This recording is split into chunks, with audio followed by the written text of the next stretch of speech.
That's a lot of press. Wow. Well, it's important stuff.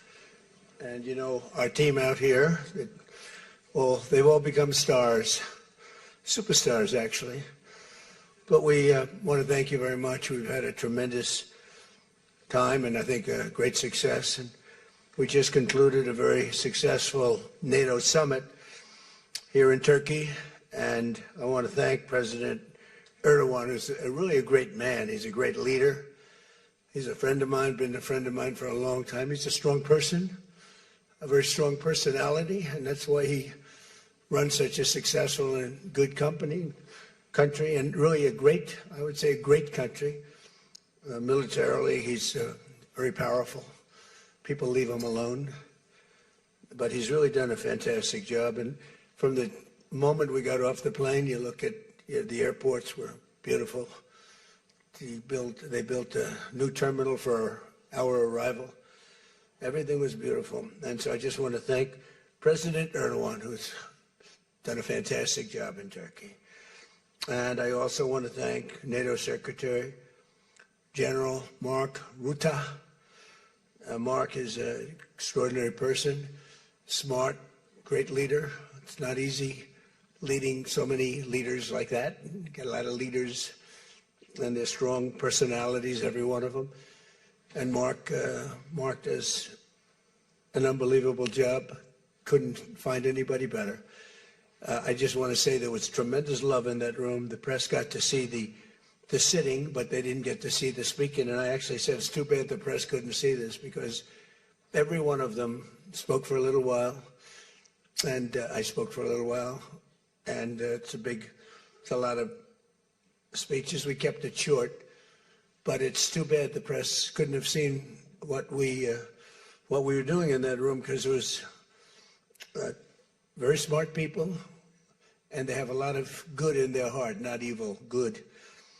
And they're doing a great job for their country. The world is doing well. We have, as you know, the oil is down. We'll see whether or not we keep it down. We should keep it down.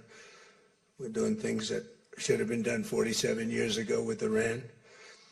And I just want to say that throughout my first term and over the past 18 months, the United States has led a historic effort to dramatically increase the defense spending and to have equipment that no other country in the world has. When you look at Venezuela, when you look at Iran, essentially demolished their military in a couple of weeks. They had a good military, they had a good Navy, they had 159 ships, everyone's at the bottom of the sea. They had hundreds of airplanes, they're all gone. They're all lying burned up on the runways. They were totally decimated, their radar's gone. Everything's gone, their leaders are gone, frankly. And their combat capability is pretty low. They have a small percentage of missiles left. They have some of the launchers, missile launchers left, call them launching pads, but most of that's been destroyed too. So we have the strongest military in the world by far, not even close, everybody admits it. Last year's summit in the Netherlands was great also, and we achieved an unprecedented agreement to increase the annual defense spending, and it's the benchmark, raising it from 2% to 5% of GDP, which everybody said was impossible. And now they're all thanking me, and most of the countries have agreed to it. We have a couple of that didn't, but I have a feeling they're going to, and pretty quickly. In fact, today they were very positive. One of them in particular was, I didn't think, a good team player. Today was a great team player. As all of the leaders understand very well, the United States remains by far the largest contributor to NATO, monetarily and maybe otherwise, and the strongest military anywhere in the world. And they respect us as a country. Again, they didn't respect us 2 years ago. They laughed at us. NATO laughed at us. Everybody laughed at us. They don't laugh anymore. There's no more laughing. This year we invested a record $1 trillion in our armed forces, and we're going to be asking for $1.5 trillion coming up. We have the money being spent on the best equipment anywhere in the world. In the working session this morning, we discussed the progress other members are making toward the 5% target, and they're making great progress. Many of these countries are very rich, by the way. We don't have to feel sorry for them. But it doesn't mean they're properly protected. There's a big difference. Some have truly answered the call, and others are making big changes and will be answering the call. I think I can say in all cases they're going to be answering the call. And we'll be taking in over $1 trillion a year toward defense. And that's a tremendous amount of money. It's a big up. They were at 2%. They were actually at 1%. I got them to 2%. Then I wanted to get them to 5%. And we got up to 5% the last time. And they're, you know, just again, if you could have seen the respect and the love in the room, and it's love really for the country, for our country. I don't want to say me because you'll say, oh, he's so conceited. He's such a conceited person. But they do. I mean, you know, they like the job I'm doing. They said, we love you. These are grown people saying that. Isn't that nice? Maybe, I don't know, maybe they're trying to get to me. And in the way they did, because there was tremendous unity in that room. And I urge all nations to accelerate their plans to get the benchmark as quickly as possible. The benchmark is going to be that 5% number. That's the number it should have been for years. As a result of the commitment we achieved last year, defense spending of other NATO members surged by more than almost $150 billion in 2025, and much of that money is being spent on American-made equipment. They all want American-made equipment. We're pushing very hard to have the defense companies. They're great. We make the best equipment. The Patriots and the Tomahawks and everything we have is considered to be the best. Not by me. It's everybody wants it. I wish we made it faster because we could sell as much as we could make. And as you know, I had Lockheed and every one of the companies, all of the companies who are Raytheon as an example, Boeing. So many of those great companies are now building plants. They had big plants, but they were using them 24/7. I said, that's not the way to do it. You have to build more plants. You don't have to just go overtime. No tax on overtime. Remember that, please. No tax on overtime. Those people are happy. But they were doing literally 24 hours to get the Tomahawks done and the Patriots done and all of the other defensive and offensive equipment done. It's the most sought-after equipment in the world. You saw that with Venezuela, where they had a lot of great equipment. It wasn't ours, and it didn't work. Our equipment works, but we have to produce it faster for other countries. For everybody, including ourselves, we have to produce it faster. So we think within a year and a half max, we'll be, instead of waiting for a year or 2 years, we'll be having it on a 2-week wait, maybe a 1-week wait. That's what I want. And it'll do really well. A lot of people are, just waiting. They're waiting. They want to get this defensive equipment, maybe in particular the defensive equipment, but offensive and defense. As much of that money is being spent on American-made equipment. That's the money that the European and Canada are spending, European countries mostly, and Canada. And they're spending that with the United States, largely. And it's American-made, made in the USA, as we say. Weapons, munitions, supporting thousands of American jobs. This will increase. We have the highest number of jobs. Right now, we have the most people working in the United States that we've ever had in the history of our country. We have the biggest investment ever made, $19.2 trillion. That's 6 times more than we've ever had. Think of it, 6 times. And what did that were tariffs. Without the tariffs, I think we would have done fine, like at about 2 or 3. The last administration had much less than $1 trillion invested for 4 years. We have $19.2 trillion invested in 1 year. We haven't gone into the extra almost a half a year, 1.5 years. Those numbers won't come out for a little while. So we have 19.2 trillion, not billion, not million, trillion with a T, invested in plants and equipment that's being built all over the country. Eli Lilly is building plants, big drug, Merck, all of them, the drug companies are building. The car companies are building like crazy. In fact, as you probably saw a big announcement yesterday, Toyota is leaving Mexico and they're going to build one of the biggest car manufacturing plants in the world in Texas. That's because of the tariffs, because we don't mind if you build in Mexico, but if you build in Mexico, you have to pay 25% tariff. If you build in Japan, or if you build in any place, China is a much higher tariff. It's just 100% tariff because we don't want to lose our jobs. We don't want to have our workers lose their jobs. We have the largest number of plants being built for the most money ever in the history of our country. Car plants, AI plants, and all other plants, pharmaceutical plants, chips. We're not giving anything. All we're saying is, if you don't start, we'll give them a year and a half to 2 years to build their plant. If they don't have that, they have to pay 100%, 200%, even 250%. If they make a chip or if they make a car, if they make pharmaceuticals. So the pharmaceutical companies are moving in at record levels. There's never been anything like what's happening. Let me put it a different way, put it to you in a more broad fashion. There has never been anything like has happened with this country or any other country in the history of the world. There has never been growth. There's never been manufacturing plants being built. We have so many being built.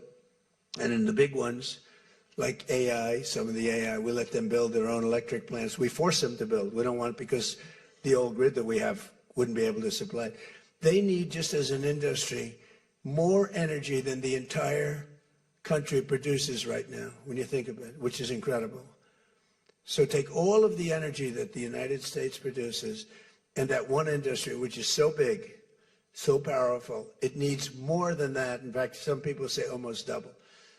So this was my idea. I said, you can never service that. You can't reinvigorate the grid. You can make it better, but nothing like that. You wouldn't be able to build. And we're leading China in AI, well, in just about everything. But we're leading China in AI.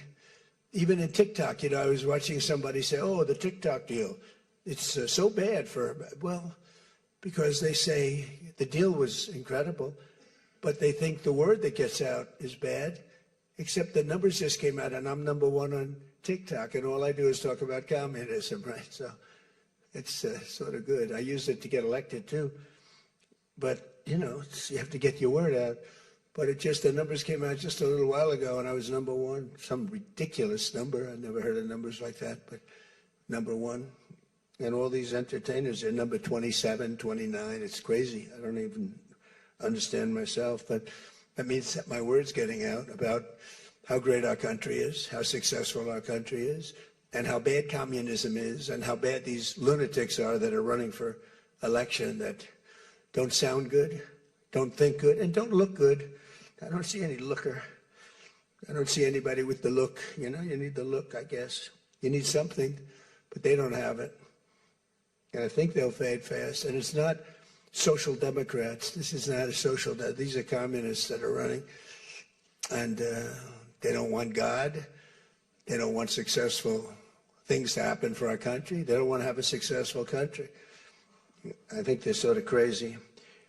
As European nations rebuild their militaries, American equipment will be the largest beneficiary. The defense companies are going to be making most of that equipment. They want the American equipment because it works better. It's not a question of anything else. We make the best equipment in the world.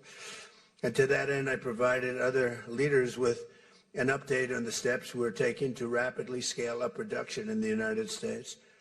And they wanted to hear that because they don't really want to get it in 4 years, 5 years. They want to get it like in a week. And we'll actually be at a point like that in the not too distant future with the plants that are being built. The defense plants, it's incredible. Lockheed is building, I think, 5. Some of them are building 3, 4, or 5, and they're big ones. It's going to quadruple the output we have with the munitions and the basic equipment itself, whether it's a Patriot or Tomahawk missile or any of the missiles that we make many missiles, different types, for different occasions. And just today at the summit, we announced $3 billion of new defense investments with U.S. companies, and Lockheed Martin will establish a world-class Patriot missile sustainment facility, a big deal in Europe. They're given a tremendous incentive by Europe to do that. All goes to the benefit of us and Europe because they're getting the best equipment. Northrop Grumman is moving forward with the sale of advanced American drone technology. We're actually the leader in drone tech. A lot of people don't know that. We have the most sophisticated drones in the world. And we're a real, I guess we're the leader, but we'll soon be the leader by many times over. And Lockheed and Rheinmetall are announcing a partnership to build the Army Tactical Missile Systems, which is a big deal. And Anduril is announcing a deal to build their new Barracuda missiles, which is a very highly sophisticated, fast missile, and we're doing that for Poland.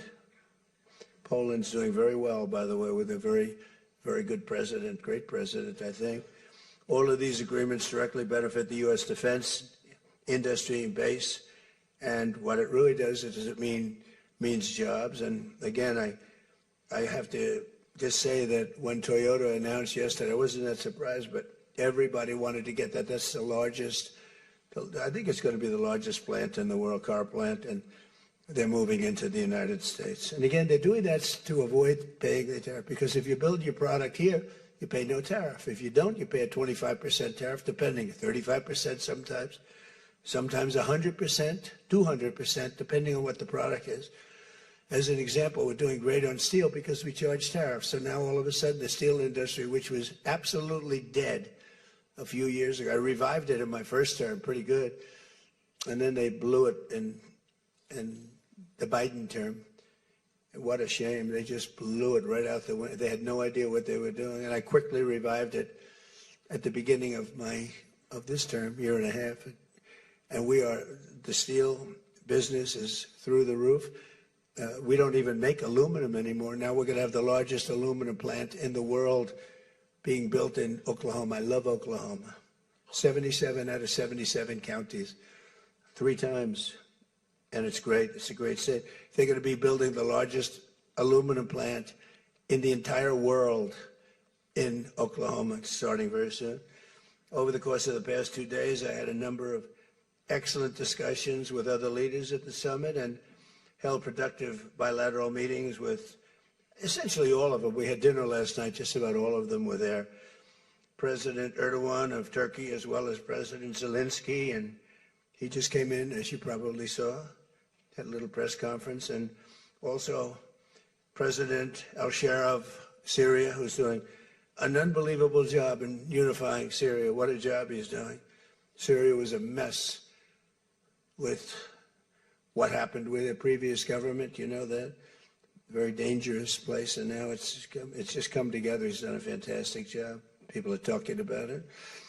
In every conversation, it was clear that America is back, and we're stronger and bigger and better than ever before. We have more jobs, as I said, than ever before.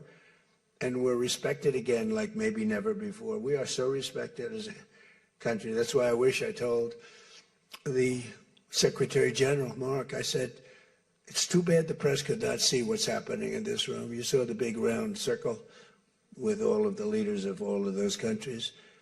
And I don't know, I think they should allow it. The theory is that they won't be speaking quite as freely and it won't be quite as good, but who knows?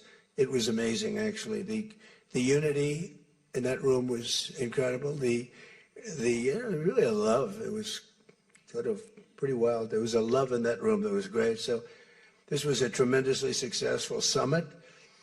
And again, I want to thank President Erdogan, Turkey, and President, so many of the presidents, prime ministers, they were all here from NATO, the NATO countries. And in particular, we have to thank the Secretary General Mark Rutte for doing a fantastic job. He really put on a tremendous, his was just something, he He's a unifier. He's a tremendous unifier. So I could take a few questions. We've done a few of these already today, so I don't think we should take too many. I don't think we should take, right? So we're going to keep it a little bit short, and I know a lot of you are going home. Some are going with me. So go ahead, please. Sir, yes. Yes. No. The gentleman right here. The very tall gentleman who's very insecure. He doesn't want to ask the question. He's a handsome guy, but he's very insecure. Go ahead. Do you want to shout it out? Give him a mic. How about giving him a mic? You shout it out. Your operation in Venezuela has been lauded as a military success, and yet the Iran war seems to be a strategic dead end for you. Why are you apparently unable to end the Iran war? So I think we're doing just the opposite. The Iran war has been a tremendous military success. And, you know, I can only answer the question by saying they're not going to have a nuclear weapon. I think I was there for one reason, that Iran cannot have a nuclear weapon. I call it, we denuclearize Iran. And that's happened. They will never have a nuclear weapon. That stuff is so far down under a mountain. It's a granite mountain that collapsed on top of it. Take months to get it out. I think it's a tremendous success, Iran. And you see the oil prices are lower than they were when I started. And people like to say that, but look, they have no military left. Their Air Force is gone. As I said, their ships are gone. 159 ships are gone. They're at the bottom of the sea. Their radar is gone. Everything's gone. So when you say not a success, it's a tremendous success. The fake news likes to say how well they're doing. They're doing terribly. They have 350% inflation. When the war started, they had like 6%, 5%. They want to make a deal, but they don't know how to make a deal, and then they go around shooting ships at night. I don't like that. You know, they're dealing with very fine people. They're dealing with Steve Witkoff. They're dealing with Jared Kushner and J.D. Vance, and they're dealing with Marco and Scott. They're dealing with great people, but I don't know. I think they're a little loco. They're a little crazy. But they told us they'd like to go to the funeral of a person who was killed a lot of people. Khomeini killed a lot of people over the years, and there for a long time. Don't forget, what we did should have been done 47 years ago. It could have been done any time within 40. This has gone on for, they were the bully of the Middle East. So they're a much different country. Now, in one day, all of their anti-aircraft things are gone. That doesn't mean they're not going to get a plane at some point, but all of it's gone. Everything's gone. Their leaders are gone. They had leaders, they're gone, and they had another set of leaders, they're gone. Now they have another set of leaders, they may be gone. Who knows? And you know what? I may be gone too, because I'm their number one target. It's out all over the place. I'm their number one, because they're scum. That's the way they act, and that's the way they've done it for 47 years. But I'm doing what's right for the country. I'm doing really what's right for the world. They have to be stopped. And they've killed thousands, hundreds of thousands of people. They killed 52,000 protesters over the last 3 months. So when you say we're not doing well, I think we're doing phenomenally well. Our military has been incredible. Plus, we had a blockade. Did we have a blockade? Did you ever see a blockade work that way? You know, for you that said we're not doing well there. We did great in Venezuela. That was a one-day war. And they're very good military. You know, it's a very military country. We took out one of the worst human beings in the world, Maduro, and he's in jail waiting for trial. But what he did to this country was incredible, including the fact not only the drugs, but he had people pour into the country from prisons. They opened up their prisons. They allowed them to come in. We're getting them out. We're getting them all out. But we have, with the Biden open border policy, with Kamala, as your borders are. Remember, she was a border czar, but she never called Border Patrol, never once, and she never went to the border. The border was a disaster. Now it's fixed. It's fixed where we have nobody, and I don't do these numbers. 0 people come in through our border, through our southern border. 0. And that's been announced now every month for the last 12 months. 0. We had millions of people come in, under 25 million people, I think more than that, under Biden. And they weren't people that you want, and for the most part.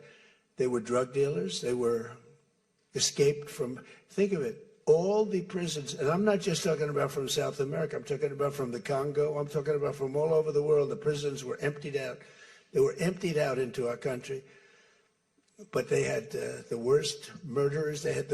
We had people allowed in our country that should never, and they walked in through an open border policy.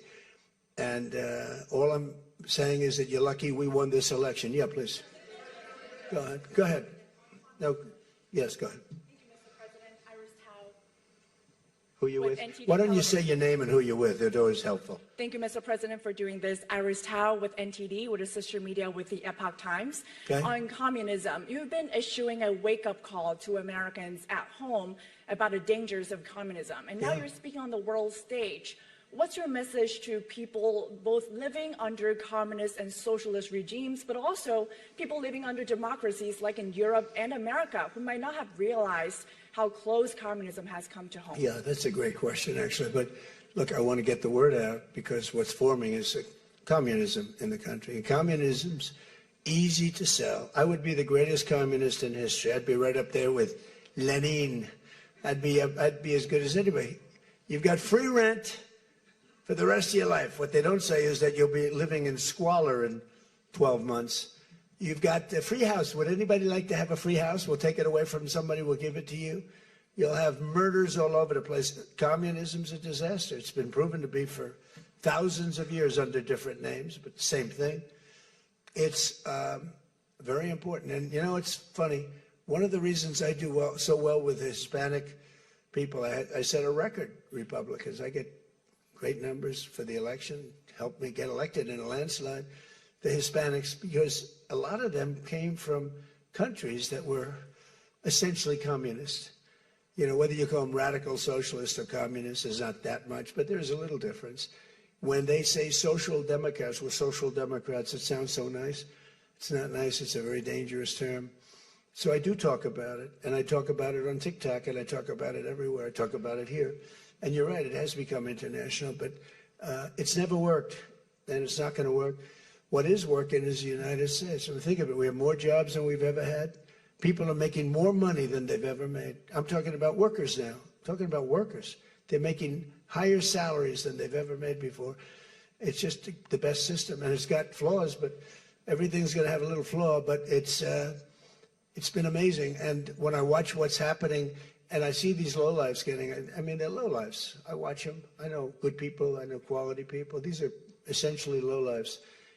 And when I see what they're talking, I think they're very dangerous in many ways. And I've said it, and then I said, boy, that's a pretty big statement. Then I realized, you know, a couple of people said, I think you're probably right. I think this country, with this thing that's going around, is in more danger than it was during World War I, World War II. If you talk about September 11th, if you talk about Pearl Harbor, that was big danger. I think the concept of us going communist, because one thing that happens when you go communist, you never come back, never comes back. You die in squalor. You die a horrible death. You die in squalor, and it gets very evil and very nasty. Yeah, please go ahead. Mr. President, Tyler Pager with the New York Times. Last month you said Iranian leaders were very rational people, nice people to deal with, strong people, smart people. Today you said they were scum, sick people, and being led by sick people. What changed, and do you think... I got to know them. So I've said that about a lot.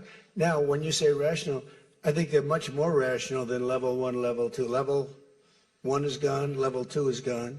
This is level 3. I think they are more rational, but based on their actions over the last week or two, they're not doing a service to the people. And I think more than anything else is I got to know them. And I'm not sure I want to make a deal with them. We can play games, but I'm not sure I want to make a deal. Let's just finish the job. Yeah, please, go ahead. Go ahead. Go ahead. Go ahead. Thank you, Mr. President. Steve Sedgwick from CNBC. The oil markets are up today, around about 7% for WTI and Brent as well. The world is taking you at your word, sir, that the MOU is over, that the ceasefire is over. What happens next, sir? Are we on the cusp of a full-scale return to full conflict? Well, I'll tell you what happens next. We're never going to see Iran have a nuclear weapon. because that's much more important than the numbers you're talking about. The prices of oil are dropping like a rock. Now they'll be up a little bit, and this will end very quickly. We have an oil glut right now because we got all those boats out of the strait, and it's going to drop, and I've predicted everything. I've been right about everything, and I have been for a long time. That's how I got to be president 3 times. That's how I won 3 elections. I did very well in the second one, won it. It was a rigged election.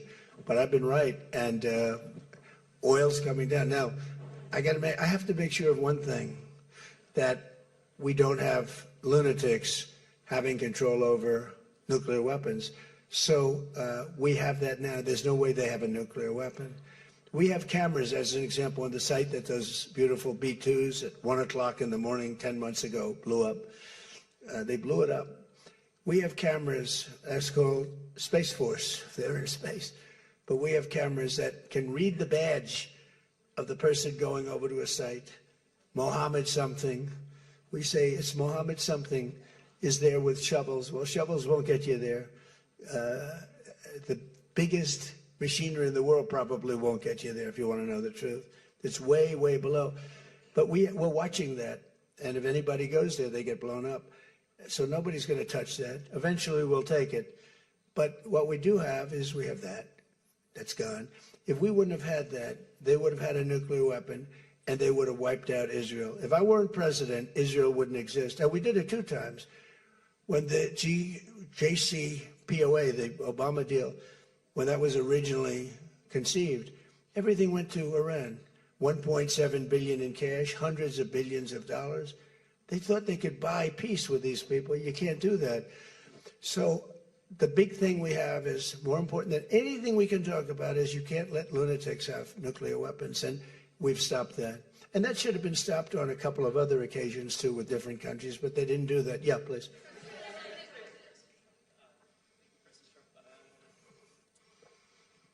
Stephen Nelson from the New York Post. I'd like you to address speculation that you're leaving Ankara not in the new Air Force One because of security concerns involving Iran. You've spoken today twice about them possibly assassinating you and possibly being successful. Did that concern have something to do with it? Well, I speak about it a lot because, you know, the life of a president is very dangerous. It's 5.2%. You know what a race car driver is? 1/10 of 1%. A bull rider, that looks pretty dangerous to me. It's 1/10 of 1%. No, it's 5.2% is you don't make it. You should have told me, you're an excellent reporter. You should have told me that years ago. Maybe I wouldn't have run. It's a very dangerous profession. No, I'm #1 on the kill list for Iran. They're lovely people. I'm #1. So I don't know. I can't tell you that, but I don't really care because I'm doing my job and I'm doing it, I hope, better than anybody's ever done it because we have a country that's hot and really, really successful. But I mention it only because it's on the list. I mean, it came out. There was another list came out yesterday, and I'm #1 on. I like being #1 on TikTok better, but I'm #1 on the list for killing.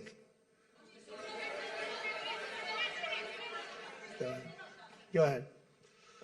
Hey, Sean McCreesh, New York Times. But why aren't you flying the new plane home?